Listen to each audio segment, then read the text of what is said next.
New piece, the Beast SideShow Comiquette. Very good piece. It's kind of weird because he's looking down, so it's hard to see into his face. It's hard to see, not into his face. His face, you have to go all the way down like this. This is the exclusive. You have to go all the way down like that to see his face. So when he's standing up, regular, you can't see it that well. But I guess you're not supposed to. This is the exclusive, so he has a book for his hand as the alternate display. I just fucking packed that shit up. I don't care. I hear these glasses are very fragile.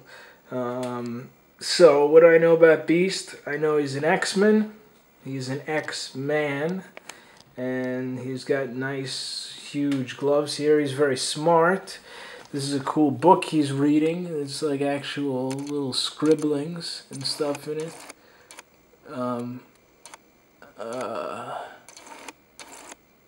So this is one of the guys that are in my Comiquette line. So now I have X-Men. I have 1, 2, 3, 4, 5, 6. 6 X-Men Comiquettes. And I'm going to include my Logan, so it's going to be 7. Because that's Wolverine. So I have 7 Comiquettes. I need, to complete the X-Men, I need Rogue, Emma Frost, Cyclops, and those are the only ones that I want. Because I want a Rogue, I want an Emma Frost, and I want a Cyclops. They don't even make Cyclops Comiquette. The Emma Frost one is all I think it's terrible. And I don't want Namor because he's supposed to be, he's really ugly, even though he's supposed to be really hot. All the girls say he's really hot. Yeah, he gets a lot of women. So the only ones I want would be Emma Frost, Cyclops, which they don't even make, and Rogue. I don't think that Rogue is that good. So I guess I need those 3 guys. So I guess the most apparent person I'm missing is Cyclops. But yeah, he's standing on this thing, whatever the fuck it is. What is this thing? It's like a something that would be in a laboratory. So I have no fucking idea what I'm going to say in this video. I don't know anything about Beast. He's got selective breeding. Okay, so this is a heavy piece. So I can start talking about World of Warcraft. You want to hear about that? So let's think. I've even run out of things to say about World of Warcraft. All right, here we go. So let's. My first character, Brenna, the 60. My main 70 Night Elf Hunter. Yeah, she started out in that island with the other Night Elves, where the city of Darnassus is. That was crazy. That's when I first started. I was like, why? I didn't know anything. When the game started, I started running around and I saw people who were killing like cats and shit like that for a quest. I don't know anything when that game started. I thought it was, everyone was like spawning in the start area. I was just running around going crazy. That was really fun. I thought the world was gonna be huge, and apparently it is huge, but it's not interconnected. It's interconnected because you can join all the different trade channels and shit like that. But I like Warcraft 3. That was my game. Actually, my game was Diablo 2. That's my favorite. I have such a strong desire to play Diablo 3, but I can't because I'm a video game junkie, and I'll probably end up a bum if I play Diablo 3 out on the street. In New York City, another crazy bum. I'd probably start talking to myself. I don't know. But Diablo 2 is awesome. Oh, sweetness. Sweetness. So, yeah, Diablo 3. Looks really good, Warcraft 3. I played the original more than the Frozen Throne. My strategy was, I was level, this was before they made the levels get, Jesus, they made levels get so high. I was level 16 in Random Team 2-on-2, and I was quite proud of that. I was just a level or two short of making it to on the top 1,000. So I mean, I was good. If you played a level 16, they'll fucking kick your ass. But not that good. Not good enough. But my record, I had like a 70% winning percentage. I tried to stay above that. But once I got to level 16, things got much harder playing people because you've played really good people. Like when you play like a level, sometimes you go against like a level like 20, and Jesus, they were unbelievable.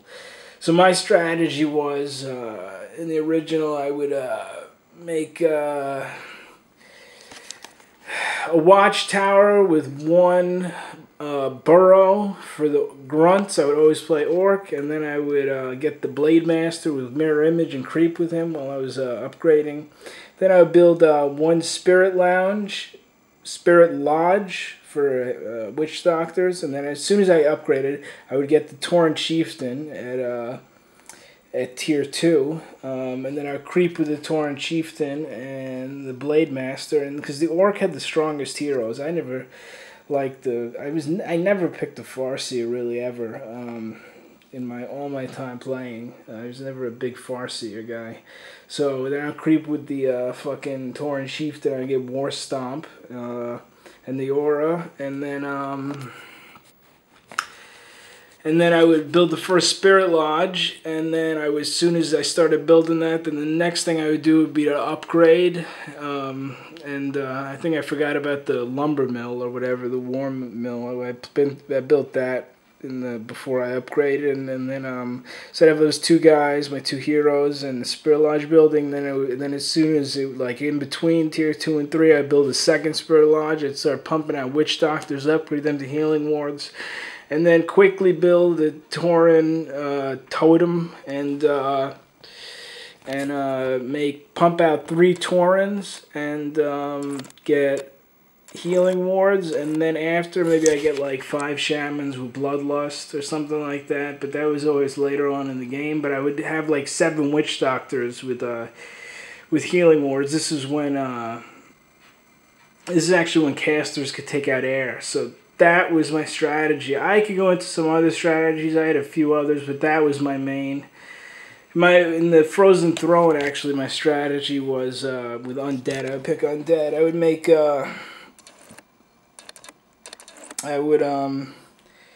make a lot of Crypt Fiends with the Death Knight, and then a Lich King, and then I would make 3 or 4 Necromancers, and then it would be amazing because every time one of their units died, skeletons would pop up, so that would be my melee, and they would be, and then behind them there would be fiends, so they would web everything, and then then the fiends could hit them, and then the skeletons could hit them. So it was great. You just have to keep those necromancers safe, and then for the Lich King, you could always consume skeletons to give him back mana for Frost Novas.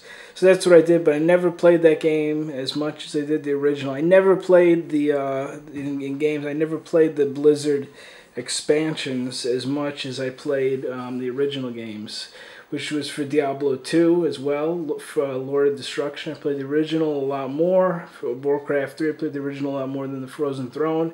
However, StarCraft, I was younger, so I never really played the original. I just played the expansion, Brood Wars.